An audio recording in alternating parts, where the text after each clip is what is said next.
അൽകുമാർ ഇവിടെ വടകരയിലെ ആ വ്യാജ കാഫർ സ്ക്രീൻഷോട്ടിലേക്ക് എത്തിച്ചു ആ ചർച്ച UDF. ആ വ്യാജ കാഫർ സ്ക്രീൻഷോട്ട് അന്വേഷിച്ച് ലാസ്റ്റ് റിബേഷ് എന്ന് പറയുന്ന ഒരു ഡിവൈഎഫ് നേതാവ് എത്തി നിൽക്കുകയാണ്. അതിനപ്പുറത്തേക്ക് പോയിട്ടില്ല. ഇതുവരെ ഒരു വ്യക്തതയില്ല. ഇനി വ്യാജ ID കാർഡ് ആണെങ്കിൽ രാഹുൽ മാങ്കൂട്ടത്തിൻ്റെ ഇതുവരെ FIR ഇല്ല. ഇനി കള്ളപ്പണം കൊടുക്കുന്ന കേസാണെങ്കിൽ ഒറ്റ FIR പോലും ഇല്ല. അതിനൊക്കെ ചേർത്ത് മറുപടി പറഞ്ഞോളൂ സുനിൽകുമാർ.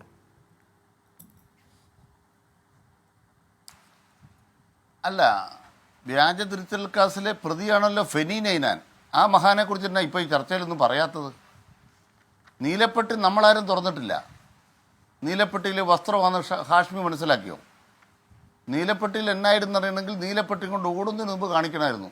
അല്ല, അത് പോലീസ് മനസ്സിലാക്കണം. 100 മീറ്റർ ഓടാൻ അതിനാണല്ലോ പോലീസ് ഉള്ളത്. അനിൽകുമാർ, ലോകത്തെ ആദ്യത്തെ വിദ്വാന്റെ പേരാണ് വ്യാജ പാലക്കാട്.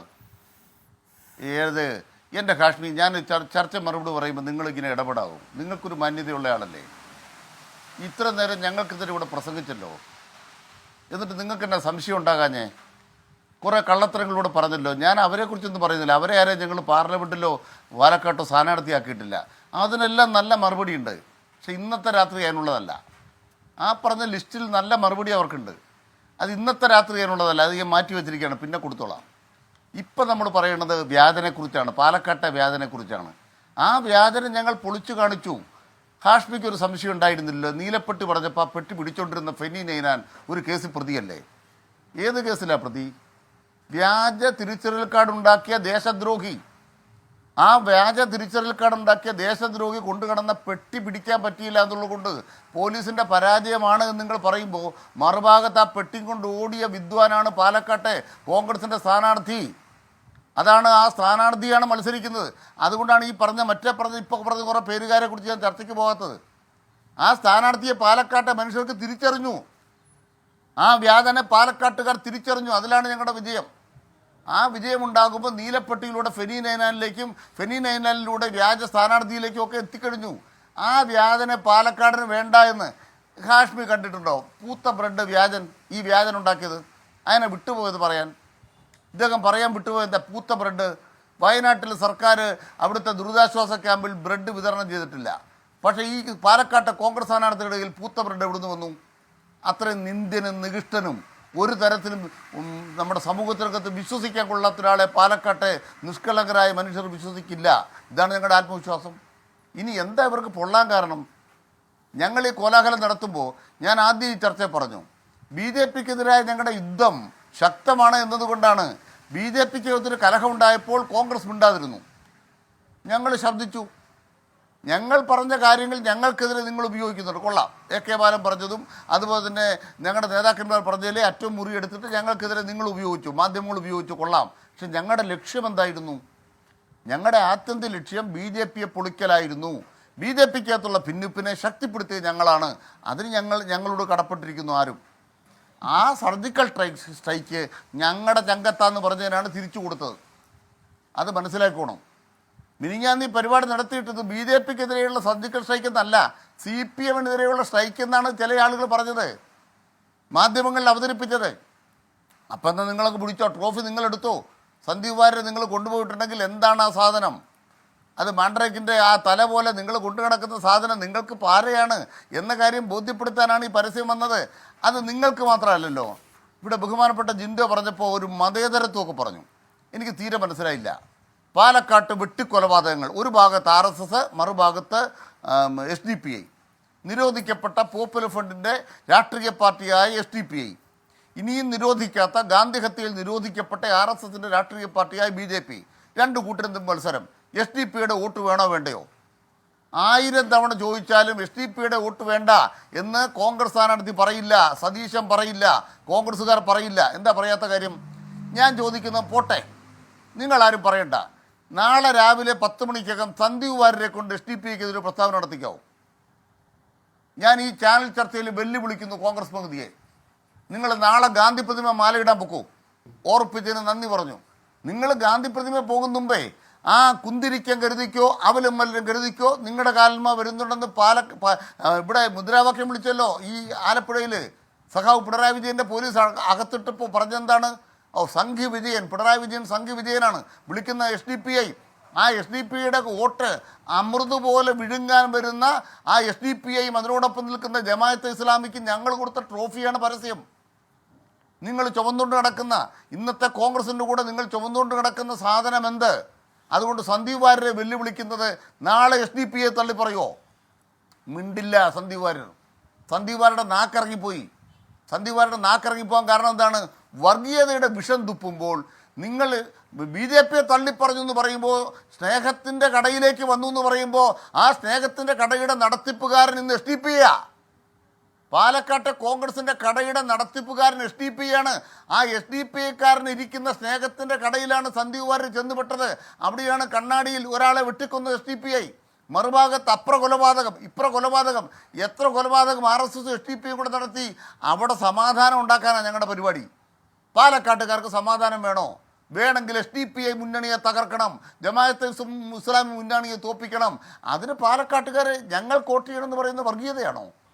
ശരി ശരി RSSന്റെ ഭാഗമായി നിൽക്കുന്ന ഒരാൾ അങ്ങപ്ര പോകുമ്പോൾ ജമാഅത്തെ ഇസ്ലാമിയുടെ കൂടെ പോയി ഞങ്ങൾ തുറന്നു കാണിക്കുന്നത് വർഗീയതയാണോ? അല്ല ശ്രീ അനിൽകുമാർ, ഈ ജമാഅത്തെ ഇസ്ലാമിക്കെതിരെ നമ്മൾ ഒരു തവണ ഏറ്റുമുട്ടി, എനിക്ക് ആവർത്തിക്കാൻ സമയമില്ല, അതുകൊണ്ടാണ്. ജമാഅത്തെ ഇസ്ലാമിക്കെതിരെ നിങ്ങൾ എങ്ങനെയാണെന്ന് നിങ്ങൾക്ക് ഇത്ര ആർജവത്തോടെ പറയാൻ കഴിയുക? 2004 മുതൽ 2011 വരെ ജമാഅത്തെ ഇസ്ലാമിയുടെ പിന്തുണ നിങ്ങൾക്ക്, ജമാഅത്തെ ഇസ്ലാമിയുടെ പിന്തുണയെ വാഴ്ത്തി പ്രകീർത്തിച്ച് മുഖപ്രസംഗം എഴുതിയ പത്രത്തിൻ്റെ പേര് ദേശാഭിമാനി. അതിൻ്റെ അമീറിനെ കണ്ട ആളുടെ പേര് പിണറായി വിജയൻ. അമീറിനെ കണ്ടതിന് എന്തിനാണ് രമേശ് ചെന്നിത്തലയ്ക്ക് ഇത്ര വേവലാതി എന്ന് ചോദിച്ച ആളുടെ പേര് പിണറായി വിജയൻ. പല തെരഞ്ഞെടുപ്പിൽ പരസ്യമായി ജമാഅത്തിൻ്റെ പിന്തുണ അവരുടെ പത്രമാധ്യമത്തിലൂടെ പ്രഖ്യാപിച്ചത് നിങ്ങൾക്ക്. സാറേ, ഒരു കാലത്ത് കലവറയില്ലാതെ ജമാഅത്തിൻ്റെ സ്നേഹം കിട്ടിയവരാണ് നിങ്ങൾ. ശരൽകുമാർ, SDP-യുടെ കാര്യം നിങ്ങൾ പറയുന്നത് ഞാൻ 100% അംഗീകരിക്കുന്നു. ജമാഅത്തിനെ നിങ്ങൾക്ക് അത്ര കൺവിക്ഷനോടെ, അത്ര രാഷ്ട്രീയ സത്യസന്ധതയോടെ തള്ളിക്കളയാൻ കഴിയില്ല. എന്താണ് ഹാഷ്മിക്ക് തെറ്റി എന്താണെന്ന് വെച്ചാൽ, എന്താണ് ജമാഅത്തെ ഇസ്ലാമി ഇടതുപക്ഷ രാഷ്ട്രീയത്തോട് അല്പമെങ്കിലും ഒരു എതിർപ്പില്ല നയം സ്വീകരിച്ചത്? പിന്തുണ എന്നൊക്കെ അവിടെ നിൽക്കട്ടെ, എതിർപ്പില്ല നയം സ്വീകരിച്ചത് അത് ഞങ്ങളുടെ തത്വശാസ്ത്രത്തോടുള്ള അവരുടെ പിന്തുണയല്ല. ബാബറി മസ്ജിദ് തകർത്തപ്പോൾ പരമ്പരാഗതമായി കോൺഗ്രസിനെ ചുമന്നുകൊണ്ടിരുന്നവർ കോൺഗ്രസ് ചുമക്കാൻ തയ്യാറായില്ല. ശരി, അങ്ങനെ ദേശാഭിമാനി എന്തിനാണ് മുഖപ്രസംഗം എഴുതുന്നത്? ഇത് പാർട്ടിയുടെ മുഖപ്രസംഗമല്ലേ? ദേശാഭിമാനി പാർട്ടിയുടെ മുഖപത്രമല്ലേ? ഈ ജമാഅത്തെ ഇസ്ലാമി നിങ്ങൾക്ക് പിന്തുണ നൽകിയതിനെ വാഴ്ത്തിക്കൊണ്ട് പാർട്ടി മുഖപത്രത്തിൽ മുഖപ്രസംഗമാണ്. ഇത്രത്തോളം ഭീകരവാദികളാണെങ്കിൽ, ഇത്രത്തോളം നിന്ദരും നികർഷണമാണെങ്കിൽ പിണറായി വിജയൻ പോയി അമീറുമായി കൂടിക്കാഴ്ച നടത്താവോ? പിണറായി വിജയൻ ഈ ഭീകര അമീറുമായി കൂടിക്കാഴ്ച നടത്താവോ? നിങ്ങൾക്ക് തെറ്റിയത് എവിടെയാന്ന് വെച്ചാൽ, തെറ്റിയ പോയിന്റ് പറയാം. ജമാഅത്തിന്റെ കാര്യത്തിൽ തെറ്റ് നിങ്ങൾക്കാണ്.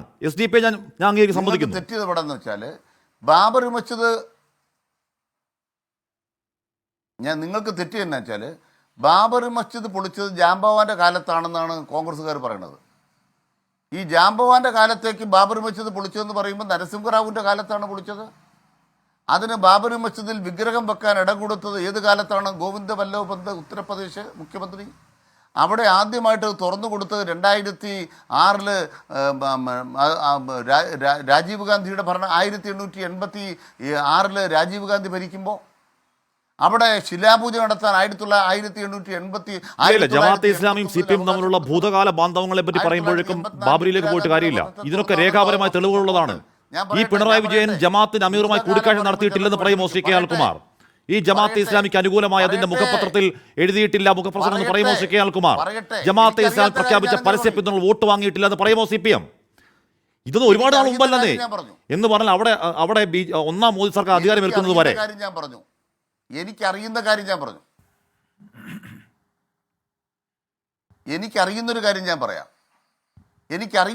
കൃത്യമായിട്ട് ഞാൻ പറയാൻ ആഗ്രഹിക്കുന്നു. ബഹുമാനപ്പെട്ട പിണറായി വിജയൻ ഏതെങ്കിലും അമീറിനെ കണ്ടതായി എനിക്കറിയില്ല. മുഖപ്രസംഗത്തെ കുറിച്ച് ഞാൻ മനസ്സിലാക്കുന്ന കാര്യം എന്താണ്? ആ മുഖപ്രസംഗം ഞാൻ മനസ്സിലാക്കുന്ന കാര്യം പറയാം.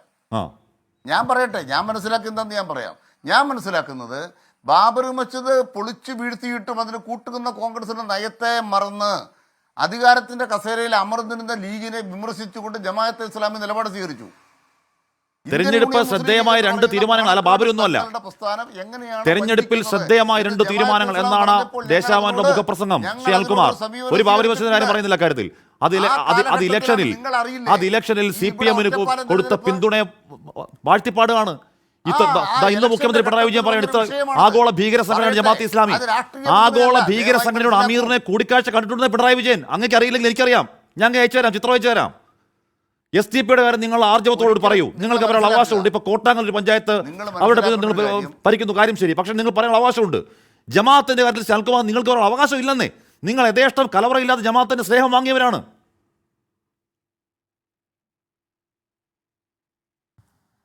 ആദ്യം ഹാഷ്മി പറഞ്ഞ കള്ള അങ്ങ് തിരുത്തണം, പച്ചക്കള്ള അങ്ങ് തിരുത്തണം. എന്താണ് എന്താ പച്ചക്കള്ളം തിരുത്തേണ്ടത്? എന്താണ് തിരുത്തേണ്ടത്? കോട്ടാങ്കൽ പഞ്ചായത്ത് ഞങ്ങൾ ഭരിക്കുന്നു. എന്താണ് പച്ചക്കള്ളം? എന്താണ് ഇടതുപക്ഷ ജനാധിപത്യ മുന്നണിക്ക് അവിടെ നിശ്ചിത ജനപ്രതിനിധികളുണ്ട്. ഞാൻ പറയാം, ഞങ്ങൾക്ക് SDPI വോട്ട് ചെയ്തു. SDPയോട് ഞങ്ങൾ പിന്തുണ ആവശ്യപ്പെട്ടില്ല. SDPI വോട്ട് ചെയ്ത് ഞങ്ങൾക്ക് പ്രസിഡന്റ് സ്ഥാനം കിട്ടിയപ്പോൾ ഞങ്ങൾ രാജിവെച്ചു. വീണ്ടും അവിടെ തെരഞ്ഞെടുപ്പ് വന്നു. വീണ്ടും ഞങ്ങളുടെ സ്വന്തം കാലിൽ വോട്ട് ചെയ്തിട്ട് പറഞ്ഞു, SDPI വോട്ട് വേണ്ട. SDPക്കാർ ഞങ്ങളെ വെട്ടിലിടാൻ വേണ്ടി വോട്ട് ചെയ്തു. ഞങ്ങൾ പിന്തുണ വേണ്ടെന്ന് പറഞ്ഞിട്ടും ഞങ്ങൾ ഇന്ന് കോട്ടാങ്ങൽ CPM ഭരിക്കുന്നെങ്കിൽ ആരുടെ പിന്തുണയിലാണ്? ഞാൻ ചോദിക്കുന്നത്, ഞാനത് ഇഷ്യൂ ആക്കുകയല്ല. ഞാൻ പറഞ്ഞത് ജമാഅത്തെ ഇസ്ലാമിയുടെ കാര്യത്തിൽ മാത്രമേ നിങ്ങൾക്കത് പറയാനുള്ള അവകാശം ഞാൻ പറയുന്നുള്ളൂ. SDP-യുടെ കാര്യത്തിൽ നിങ്ങൾക്ക് പറയാൻ അവകാശമുണ്ട്. പക്ഷെ കോട്ടാങ്ങലിൽ ഭരിക്കുന്നത് ഈ രണ്ട് SDP അംഗങ്ങളുടെ പിന്തുണയോട് ഒരു കള്ളമല്ല കാര്യത്തിൽ, ഒരു കള്ളവും കാര്യത്തില്ല. അവിടെ അധികാരത്തിൽ നിന്ന് BJP മാറ്റി നിർത്തലാണ് ലക്ഷ്യം. പക്ഷേ CPM ഇന്ന് ഭരിക്കുന്നത് രണ്ട് SDP അംഗങ്ങളുടെ പിന്തുണയിൽ അല്ലെന്ന് പറയാമോ? എന്ത് കള്ളം? അത് കള്ളന്നല്ല നിന്നെ പറയേണ്ടത്. ഇന്ന് ഭരിക്കുന്നുണ്ട്. നിങ്ങൾ വെളിവില്ലാതെ കള്ളം പറഞ്ഞാൽ താങ്കളാണ് സാർ വെളിവില്ല കള്ളം പറയുന്നത്. ഇല്ലാത്ത കാര്യം പറയല്ലേ? ചുമ്മാ വസ്തുതാവിരുദ്ധമായ കാര്യം പറഞ്ഞിട്ട് ചുമ്മാ വെളിവില്ലാന്ന് പറഞ്ഞേക്കല്ലേ? ഞാൻ പറയട്ടെ, എന്റെ വാദം പറയട്ടെ. ഞാൻ പറയുന്ന SDPയുടെ പിന്തുണ ഞങ്ങൾക്ക് വേണ്ട. എന്തുകൊണ്ട് SDPയുടെ പിന്തുണ വേണ്ട? എന്തുകൊണ്ട്? അതിന് കാരണം ഞാൻ പറയാം. ഞങ്ങൾ ഇന്ന് രാജിവെച്ചാൽ എന്താ സംഭവിക്കുക? വീണ്ടും തെരഞ്ഞെടുപ്പ് വരും. വീണ്ടും തെരഞ്ഞെടുപ്പ് വരുമ്പോൾ സംഭവിക്കുന്ന കാര്യം എന്താണ്? ആ മത്സരത്തിൽ രാജിവെക്കുന്ന ഞങ്ങൾ പുറത്താവുകയും തൊട്ട് താഴെ നിൽക്കുന്ന BJP പ്രസിഡന്റ് സ്ഥാനം വരികയും പിന്തുണ വേണ്ടെന്ന് 1000 വട്ടം പറഞ്ഞിട്ടും BJPയെ സഹായിക്കാൻ വേണ്ടി ആ തെരഞ്ഞെടുപ്പിൽ ഞങ്ങൾ വേണ്ട എന്ന് പറഞ്ഞിട്ടും 2 തവണ ഞങ്ങൾക്ക് വോട്ട് ചെയ്ത SDPI നിന്ദ്യമായ നികൃഷ്ടമായ BJP ദാസ്യത്തിന്റെ ഭാഗമായി BJPയെ പ്രസിഡന്റാക്കാൻ കട്ടപ്പെട്ടുകൊണ്ടിരിക്കുകയാണ്. BJP പരസ്യമായി പ്രഖ്യാപിക്കാൻ നാളെ അവിടെ SDP നിങ്ങൾക്ക് പിന്തുണ നൽകിയില്ലെങ്കിൽ BJP അധികാരത്തിലേക്ക് വരും. SDPയുടെ ലക്ഷ്യം അത് തന്നെയാണ്, BJP അധികാരത്തിലേക്ക് വരാതിരിക്കുക. ഞാൻ പറഞ്ഞത് ഒരു വസ്തുതാവിരുദ്ധയില്ല. താങ്കൾ ഇന്നൊന്ന് വിളിച്ചു ചോദിക്കൂ, കോട്ടാങ്ങൽ പഞ്ചായത്തിൽ ഇന്ന് CPM ഭരിക്കുന്നുണ്ടെങ്കിൽ അതിന് രണ്ട് SDP അംഗങ്ങളുടെ പിന്തുണയുണ്ട്. ശരൽകുമാർ, ഒരു കള്ളമല്ലത്, സത്യമാണത്, വസ്തുതയാണ്. എങ്ങനെയാണ് പച്ചക്കള്ളാവുന്നത്? അത് തെറ്റ്. അത് ശരി. ഞാൻ പറയുന്നത് BJP അധികാരത്തിൽ നിന്ന് മാറ്റി നിർത്താൻ SDP നിങ്ങൾക്ക് പിന്തുണ നൽകുന്നു. നിങ്ങൾ വേണ്ടാന്ന് പറഞ്ഞിട്ടും, സത്യം നിങ്ങൾ വേണ്ടാന്ന് പറഞ്ഞു, നിങ്ങൾ 2 തവണ രാജിവെച്ചു. ഈ ലോക്സഭാ തെരഞ്ഞെടുപ്പിൽ രാജിവെച്ചു. പക്ഷെ ഇന്നും അവിടെ CPM ഭരിക്കുന്നത് എങ്ങനെയാണ്? SDP പിന്തുണയിലാണ് അല്ലെന്ന് പറയാൻ പറ്റുമോ? അതങ്ങനെ അവസ്ഥാവിരുദ്ധമാവുന്നേ.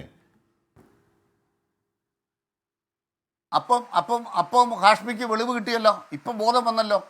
ഞങ്ങൾ 2 തവണ രാജിവെച്ചു എന്ന സത്യം നിങ്ങൾ ഇവിടെ പറഞ്ഞു. ഞാൻ തുടക്കം മുതലേ പറയുന്നത് അത് തന്നെയാണ്. ഈ മണിക്കൂറിൽ കോട്ടാങ്ങൽ പഞ്ചായത്ത് CPM ഭരിക്കുന്നെങ്കിൽ അത് SDP പിന്തുണയാണെന്ന് ഞാൻ പറഞ്ഞുള്ളൂ. അത് വസ്തുതാവിരുദ്ധമില്ല. താങ്കളാണ് വെളിവുകേടെന്ന് പറയുന്നത്. ഞാൻ പറയട്ടെ, ഇല്ലില്ല SDPയുടെ പറയട്ടെ സാർ, നിങ്ങൾ ഇപ്പോഴാണ് അതിലേക്ക് വന്നത്. SDPയുടെ പിന്തുണയിലാണ് ഞങ്ങൾ ഭരിക്കുന്നത്. ഞങ്ങളതിനെ രാജിവെച്ചത് ഞങ്ങൾ ആഗ്രഹിക്കാതെ, ഞങ്ങൾ ആവശ്യപ്പെടാതെ ഞങ്ങളുടെ സ്ഥാനാർത്ഥി മത്സരിക്കുമ്പോൾ SDPയെ വോട്ട് ചെയ്യും. വോട്ട് ചെയ്യുന്ന എന്തിനാ? ഞങ്ങളെ വെട്ടിലാക്കാനാ? ഇനി 3ാം തവണ രാജിവെച്ചാൽ ഹൈക്കോടതിയുടെ പുതിയ വിധി പ്രകാരം തൊട്ടടുത്തയാൾ പ്രസിഡന്റാകും. അത് BJPക്കാരനെ പ്രസിഡന്റാക്കാൻ SDPക്കാരൻ ഞങ്ങളെ വെട്ടിലിടാൻ വരുന്നത് SDPയുടെ പിന്തുണയിലാണ് എന്ന് നിങ്ങൾ ഈ ചർച്ചയിൽ പറയുന്ന കള്ളമല്ല സാർ. അത് കള്ളമാവുന്ന എങ്ങനെയാണ്? അതിന്റെ അവരുടെ രാഷ്ട്രീയ തന്ത്രം എന്താണെങ്കിലും, നിങ്ങളുടെ നിസ്സഹായത എന്താണെങ്കിലും, എന്താണ് കാരണമെങ്കിലും, ഞാൻ ഈ രാത്രി പറയുന്നത് എന്താണ്? ഈ മണിക്കൂറിൽ കോട്ടാങ്ങൽ CPM ഭരിക്കുന്നെങ്കിൽ അതിന് 2 SDP അംഗങ്ങളുടെ പിന്തുണയുണ്ട് എന്ന് ഞാൻ പറഞ്ഞത് കള്ളമെന്ന് എങ്ങനെയാണ്? ശരൽകുമാർ, താങ്കൾ വെറുതെ കള്ളം എന്ന് വാക്ക് ആവർത്തിച്ചോണ്ടിരിക്കല്ലേ? അത് കള്ളമല്ല. താങ്കൾ അതിനെ വിശദീകരിക്കൂ, അത് രാഷ്ട്രീയ സാഹചര്യം വിശദീകരിക്കൂ. നിങ്ങൾ പച്ച കള്ളം പറഞ്ഞു. എന്താ കള്ളം പറഞ്ഞത്? ഞങ്ങളുടെ പോയിന്റ് ഇതാണ്. താങ്കൾ കാര്യം മനസ്സിലായി. താങ്കൾ വെറുതെ കള്ളം എന്ന വാക്ക് വ്യാജമായി ആവർത്തിക്കുന്ന കാര്യമില്ല. പിന്തുണ വേണ്ടെന്ന് പരസ്യമായി പറഞ്ഞു. 2 തവണ രാജിവെച്ചു. എന്നിട്ടും പിന്തുണച്ചു. രാജിവെച്ചാൽ നാളെ BJPക്കാരൻ പ്രസിഡന്റാകും. കോടതി വിധി എങ്ങനെയാണ്? എക്സാക്ട്ലി സാറേ, ഞാൻ പറഞ്ഞത് മാത്രമേ ഉള്ളൂ. പ്രസിഡന്റാക്കാതിരിക്കാൻ അത് SDPയുടെ പിന്തുണയിലല്ല. ശിവകുമാർ, ഞാൻ പറഞ്ഞ കാര്യം അത് മാത്രമേ ഉള്ളൂ. രണ്ട് തവണ നിങ്ങൾ രാജിവെച്ചു. ഒന്ന് ലോക്സഭാ തെരഞ്ഞെടുപ്പ് മുമ്പ്, മൂന്നാം തവണയും നിങ്ങൾ ഭരിക്കുന്നത് 2 SDP അംഗങ്ങളുടെ പിന്തുണയിലാണെന്ന് ഞാൻ പറഞ്ഞുള്ളൂ. അത് കള്ളമാവുന്നത് എങ്ങനെയാണ്? അതിന്റെ പിന്നിലെ രാഷ്ട്രീയ സാഹചര്യം താങ്കൾ പറഞ്ഞു തന്നെയാണ് ശരി.